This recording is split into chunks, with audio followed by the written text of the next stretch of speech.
স্বাধীনতা বিরোধী চিঙ্কুবাম জামাতের নাস্তিক শাখার প্রধান লুঙ্গি মাজাহারের নতুন খায়েশ হয়েছে। তার খায়েশ হলো বাংলাদেশের সংবিধান বদলে ফেলতে হবে। তার খায়েশ হলো ডক্টর ইউনূসকে প্রেসিডেন্ট বানাইতে হবে। তার বউরে আবার এই লুঙ্গি মাজারে বউ আবার আছেন এই ইন্টারিম গভর্নমেন্ট তথা ইনফ্লুয়েঞ্জার সরকারের উপদেষ্টাদের একজন, সম্ভবত তার ওয়াইফের নাম ফরিদা আক্তার। তো লুঙ্গি মাজাহার হচ্ছে আরেক ভণ্ড লালনবাদী বাটপার রাজনীতিক। ওই ওই মেয়েটার নাম ভুলে গেলাম, কি যেন মরিয়ম মান্নানের মতো নাটকবাজ, সে নাটক সাজিয়েছিল। সেই নাটক যে তাকে অপহরণ করা হয়েছে, এই নাটকবাজ লুঙ্গি মাজাহারের এখন নতুন খায়েশ হয়েছে। তার বউরে শুধুমাত্র উপদেষ্টা বানিয়ে সে ক্ষান্ত না, সে এখন বাংলাদেশের যা বলবে তাই করতে হবে। সে বলেছে এই দেশ নাকি, এই সরকার নাকি জনগণের সরকার। এই সরকারের জনগণ, আমি কি উড়ে আসছি এই ইউনূসের মতো উড়ে আসছি, মার্কিন নব্য লর্ড ক্লাইভের মতো আমি কি উড়ে আসছি? এই দেশের জনগণের সরকার, এই তত্ত্বাবধায় এই ইনফ্লুয়েঞ্জার সরকার, জনগণের সরকার। ভোট দিল কারা? লুঙ্গি মাজার আসছে আমাদের জনগণের সরকার শেখাইতে। শোনেন, ঠিক বাংলাদেশে সেম ৭১ পজিশন চলতেছে, একেবারে ৭১। তখন চাইনিজ, আমেরিকা এরা কি ছিল? বাংলাদেশের মুক্তিযুদ্ধের বিরোধিতা করছে। একটা হলো মৌলবীরা বিরোধিতা করছে, রাজাকার আলবদর পাকিস্তানিরা যে মসজিদ মাদ্রাসা থেকে আমাদের বাংলাদেশ পয়দা হওয়ার বিরোধিতা করছে। আরেকটা ছিল যে লুঙ্গি মামের চাইনিজ পন্থীরা, এরা হচ্ছে ছুপা হওয়ার স্তম্ভ। এরা তো সবকিছুই করবে, এরা ইন্ডিয়া বানাবে, লুচ্চামি করবে, বদমাইশি করবে, মদ্য খাবে, এগুলো ইসলামের বাইরে। কিন্তু তাই এরা ডাইরেক্ট আসবে না, এরা কি ইনডাইরেক্টলি আসবে, এরা সব করবে। এদের আসলে বাংলাদেশের মুক্তিযোদ্ধারা মেনে নেয় নাই এই ফরাদ মাজার গংরা, এই লুঙ্গি মাজার গংরা কোনো চিঙ্কুবাম। আগে শুনতাম যে চিঙ্কুবামের দেশের স্বাধীনতা বিশ্বাস করতো না, সিপিবির নেতারা বলতো। এখন তো পরিষ্কার যে চিঙ্কুবামেরা কোনোদিনই বাংলাদেশ স্বাধীনতা চায় না। রাজাকার আলবদর, আলসামস, মৌলবীদের মতো, এই মৌলবীদের মতো এরাও স্বাধীনতা চায় নাই বাংলাদেশে। লুঙ্গি মাজার তার অন্যতম, এই লুঙ্গি মাজার তার অন্যতম। সে এখন চাইতেছে যে ডক্টর ইউনূসকে প্রেসিডেন্ট বানাতে হবে, এই সংবিধান বাতিল করে দিতে হবে, নতুন সংবিধান আনতে হবে। এই সংবিধানের অধীনে যারা ইন্টারিম গভর্নমেন্টের দায়িত্বে আসছে, এগুলো হচ্ছে অবৈধ, ফ্যাসিস্ট। মানে তার বউরে সে বলতেছে এরা অবৈধভাবে আসছে। আমরা তো তাই বলি, আমরা যখন বলি তখন লজ্জা পান। এরা তো আসলে অবৈধ, এদের কোনো রাইটসই নাই। কিন্তু লুঙ্গি মাজারের লোক যখন, তাই এখন সব জায়েজ। যেমন আওয়ামী লীগ আগে যা করতো সব জায়েজ, সব হালাল। এখন লুঙ্গি মাজাহার, চিঙ্কুবামেরা যা বলবে সব জায়েজ, জামাতিরা যা বলবে সব জায়েজ, হেফাজত যা বলবে সব জায়েজ। এই মার্কিন দালালেরা এখন দেখছেন তো, মার্কিন আর চাইনিজ দালাল এক হয়ে গেছে, সাথে মৌলবাদী। ডক্টর সিরাজ ইসলাম চৌধুরীর উদাহরণ দেই। ডক্টর সিরাজ একটু আগে আমাকে অনেকে বলছে যে অনেক খারাপ ভাষা বলছে, আচ্ছা ঠিক আছে, এখন বলবো না, শুদ্ধ একটু ভালো ভাষায় বলি। ডক্টর সিরাজুল ইসলামের চাইতে এই লুঙ্গি মাজারের নাবির নিচের লোম তো বেশি লম্বা না, তাই না? তাহলে সিরাজুল ইসলাম স্যারের উদাহরণটাই দেই যে মৌলবাদ এবং পুঁজিবাদ পরস্পরের বন্ধু। এরা যতই ঝগড়া করুক, যতই মারামারি করুক, এরা পরস্পরের প্রকৃত বন্ধু। মৌলবাদ ছাড়া পুঁজিবাদ চলবে না, পুঁজিবাদ ছাড়া মৌলবাদ টিকে থাকবে না। তাই বাংলাদেশে এই ডক্টর মার্কিন নব্য পেন্টাগনের বা হোয়াইট হাউসের বা মার্কিন নব্য লর্ড ক্লাইভের সাথে মৌলবাদীদের সাথে এত মিল। সাথে যোগ হয়েছে চাইনিজ চিঙ্কুবামেরা কোনোদিনই বাংলাদেশের স্বাধীনতা চায় নাই। চিঙ্কুবামেরা টোটালি ভারত বিরোধী, চিঙ্কুবামেরা বাংলাদেশের স্বাধীনতা বিরোধী। এদের ভালো লাগে পাকিস্তান, এদের ভালো লাগে আফগানিস্তান। যদিও এগুলো আফগানিস্তানে গেলে পাশার চামড়া তুলে ফেলবে। এদের ভালো লাগে চায়না, যদিও চায়না এদের বুঝেন না, কিছুই করে না। ঠিক আছে, এই চিঙ্কুবামেরা হচ্ছে বাংলাদেশের স্বাধীনতা বিরোধী ছিল ৭১, আজও আছে। ঠিক যেমন ৭১ সালে মৌলবীরা রাজাকার ছিল, আজও আছে। সব মৌলবীর কথা বলিনি, তবে বেশিরভাগ মৌলবী রাজাকার, আলবদর, আল শামস এরা ছিল। নিঃসন্দেহে এরা তখনও পাকিস্তান ভাঙার বেদনায় তারা সেই কষ্ট তারা বুকে বয়ে বেড়াচ্ছে। আজও কিছু মুক্ত চিন্তকও আছে, তথাকথিত মুক্ত চিন্তক না, এগুলা মুক্ত মনা। মুক্ত চিন্তকের শব্দ তো তাদের আমি শিখেছি। আমি মুক্ত চিন্তক কেউ কারো বলতো না, খালি বলতো মুক্ত মনা মুক্ত মনা। তো মুক্ত মনা হইতে পারে, মুক্ত চিন্তক একটাও না। তো এই চিঙ্কুবাম জামাতে, এই মওদুদি জামাত, হেফাজতে পাকিস্তানিরা সব এক হয়ে গেছে। এখন মার্কিন দালাল ৭১-এর পজিশন চলতেছে, সেম ৭১। মানে একটা ছিল সরাসরি ৭১, দেখা যেত দৃশ্যমান। এটা হচ্ছে অলিখিত অদৃশ্য ৭১ চলতেছে। তারা বলছে না, এরা দেখেন, এরা এটাকে তৃতীয় স্বাধীনতা বলে, বুঝতে পারছেন তো? ৭১কে করে গন্ডগোলের বছর, ৭১কে এই মৌলবীরা বলে গন্ডগোলের বছর, আর ২৪ সালকে বলে আগস্ট মাসে বলে স্বাধীনতা। বুঝতে পারছেন তো? ক্লিয়ার? এরা কারা? আর এই চিঙ্কুবামেরা, এই ফরদ মাজার গঙেরা, এই চিঙ্কুবামের আগে বলতো ১৯৭১ সালের মুক্তিযুদ্ধকে বলতো দুই কুত্তার কামড়া কামড়ি। বুঝতে পারছেন? এই বাংলাদেশে যত চিঙ্কুবাম আছে এরা বলতো যে বাংলাদেশের স্বাধীনতা আন্দোলন দুই কুত্তার কামড়া কামড়ি। এই ফরাদ মাজারাত এই দর্শনে বিশ্বাস করে। তখনও ছিল, আজও ছিল, এরা ঘাপটে মেরেছিল। এরা এই লুঙ্গি মাজার, যদিও এরা নাস্তিক, অবশ্যই জামাতের নাস্তিক শাখার প্রধান আমিরেরা, এরা কিন্তু হিন্দু বিদ্বেষী, সাম্প্রদায়িক প্রচন্ড। মৌলবীদের চাইতে চিঙ্কুবামেরা সবচেয়ে বেশি সাম্প্রদায়িক। অথচ আর কিছু গাধা, এই চিঙ্কুবাম লুঙ্গি মাজারে কিছু গাধা সনাতন ধর্মের কিছু লোক আর ভক্ত আছে, আমি জানি। এই গাধা জানেই না যে চরম সাম্প্রদায়িক হচ্ছে এই লুঙ্গি মাজারেরা, এই ফরদ মাজারেরা। এরা কবি হতে পারে, প্রাবন্ধিক হতে পারে, কিন্তু এরা ভয়ানক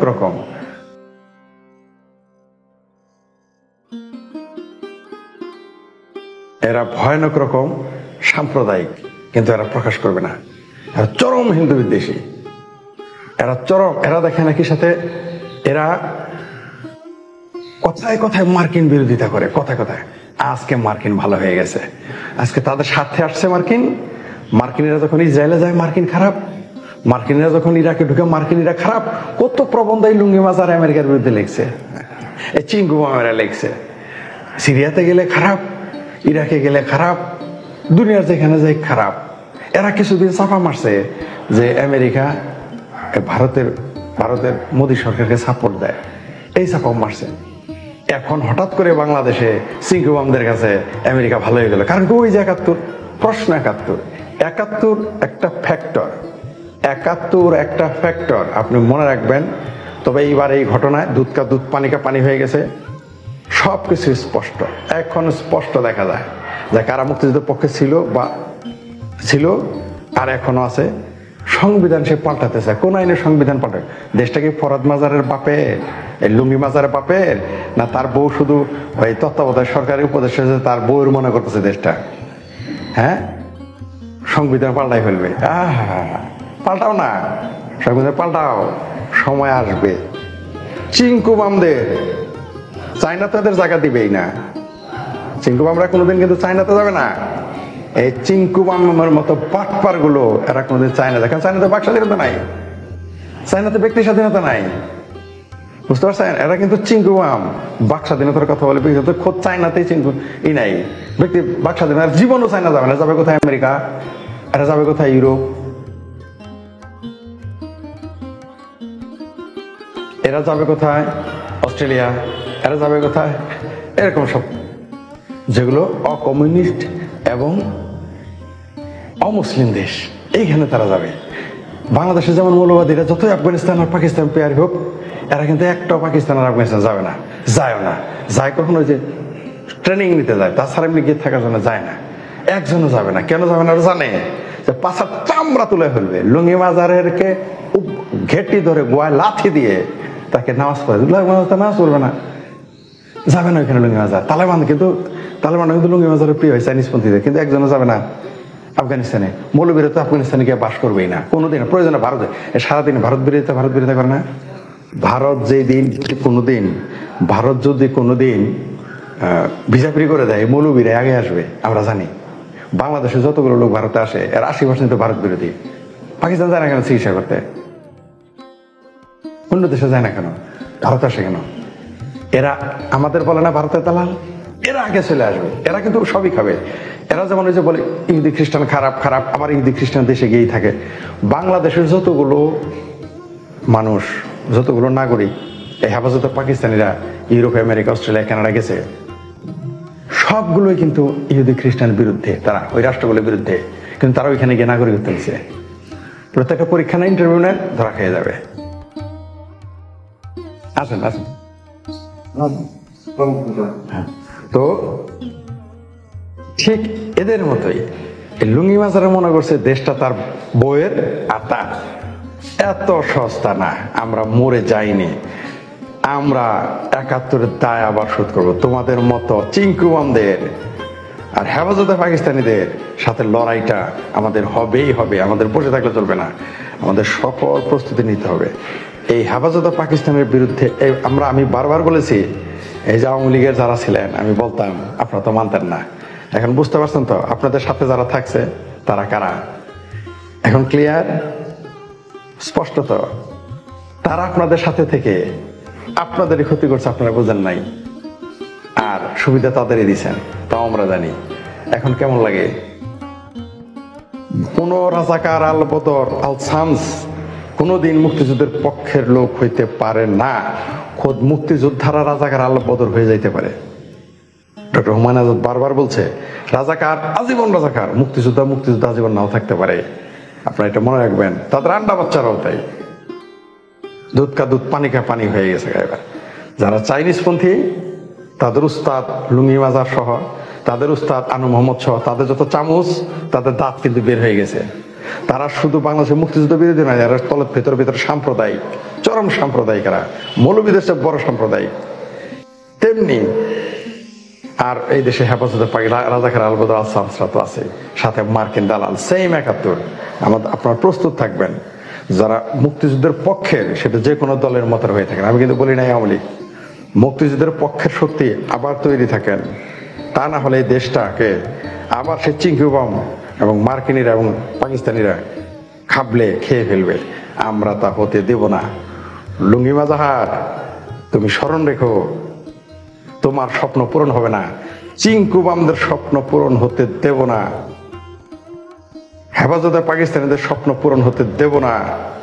আমি শেখ ফরিদ বললাম, তোমাদের আবার পরাজিত হইতে হবে, হবেই। তোমরা এই দেশে যতবার ৭১ আসবে ততবার তোমরা পরাজিত হবে। তবে বঙ্গবন্ধু শেখ মুজিবুর রহমান তোমাদের ক্ষমা করে দিয়েছিল, সময় আমাদের আসবে, আর ক্ষমা হবে না তোমাদের। বহু ছাড় দেওয়া হয়ে গেছে, তোমাদের ক্ষমা করা হবে না। তোমাদের দাঁত এবার বেরিয়ে গেছে। থাকো বাংলাদেশে, গীত গাও চাইনিজ, থাকো বাংলাদেশে, গীত গাও আমেরিকা, থাকো বাংলাদেশে, চাপা মারো গণতন্ত্রের মালিক হয়েছে এনজিওর। এই আগেই তো বলেছি আমরা যে এনজিও গুলোর আসল উদ্দেশ্য থাকে। এখন বুঝতে পারছেন তো পয়সা কই থেকে আসছে? এই যে কোটি টাকা ঢালছে ফেসবুকের পেজ, ফেসবুকের স্প্রেড করার জন্য, স্পন্সর করার জন্য। হ্যাঁ, ফেসবুকে টাকা আছে কোটি কোটি, কই থেকে আসছে, কারা দিছে, সব বের করা হবে। লুঙ্গি মাজাহার এখনো রাস্তা ছাড়ো, নইলে বুইরা বয়সে, আমগরে মানুষ বুইরা কয়, বুইরা বয়সে কিন্তু আর তুমি বহুত নাটক করছ। তুমি লুঙ্গি মাজাহার নাটক করছিলে, তোমার অপহরণ করছে বাটপার। আর এই বাটপার হয়ে এখন এই বাটপারি আবার বাংলাদেশের চিঙ্কুবামদের উস্তাদ। ৫০টা লোক নাই তোমার সারা দেশে, আর তুমি লুঙ্গি মাজাহার বাংলাদেশে সব বদলায় হালাবা। আমরা আঙুল চুষবো না, আমরা আঙুল চুষবো, লেমন চুষ খাবো। হ্যাঁ, আমরা লেমন চুষ খাবো। বুইরা বয়সে স্বপ্ন দোষ হয়েছে নাকি? ভীমরতি ছুটবে, তোমার সময় আসতেছে। যেদিন ইউনূসকে প্রেসিডেন্ট বানাবে, বাবা রে বাবা, সারা জীবন বললো যে মার্কিন দালাল, এখন ইউনূস প্রিয় হয়ে গেছে। আবার কেউ কেউ বলে যে ইউনূসের ডাকছে আগে হয়নি। আরে ভাই, আগে ওর ক্ষুদা আমেরিকা বলে নাই যে যাও, তাই সে যায় নাই, এখন তার ক্ষুদা তারা পাঠাইছে, তাই হয়েছে এই মার্কিন দালাল। যে আরো হাস্যকর বারবার বলি আমাদের, যারা আগে এই বাংলাদেশের হেফাজতে পাকিস্তানে বলতো যে নোবেল প্রাইজ দেয় খ্রিস্টানদের উদ্দেশ্যে আমেরিকার স্বার্থে, এখন আর এই কথা বলে না। এখন ইউনূস ভালো হয়ে গেছে, ওই যে স্বার্থে। এই ইউনূস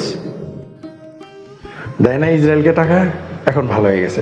যেমন বিকাশ নুরা, মোসাদের সাথে তার ছবি, তারপরে সে ভালো হয়ে গেছে। এই এই হেফাজতে পাকিস্তান কাছে বিকাশ নুরা ভালো। ঠিক আছে, ওই চাইনিজ দালালি ছাড়ো, মার্কিন দালালি ছাড়ো, ছুটে যাবে চাইনিজ এবং মার্কিন দালালি। 50টা লোক নিয়ে যদি তুমি সংবিধান পাল্টানোর হুমকি দাও, প্রেসিডেন্টকে হবে বলো, তাহলে এই দেশের কোটি কোটি মুক্তিযুদ্ধের পক্ষের মানুষ আছে। তোমার মতো লুঙ্গি মাজাহার লুঙ্গি উঠায় দৌড় দিতে পারবে না, কাপড় নষ্ট হয়ে যাবে। অপেক্ষা করো, অপেক্ষা করো, অপেক্ষা করো। এখনই ঈদের চাঁদ উঠছে বলে, ঈদ কিন্তু আসে নাই। ঈদের চাঁদ আবার উঠতে পারে।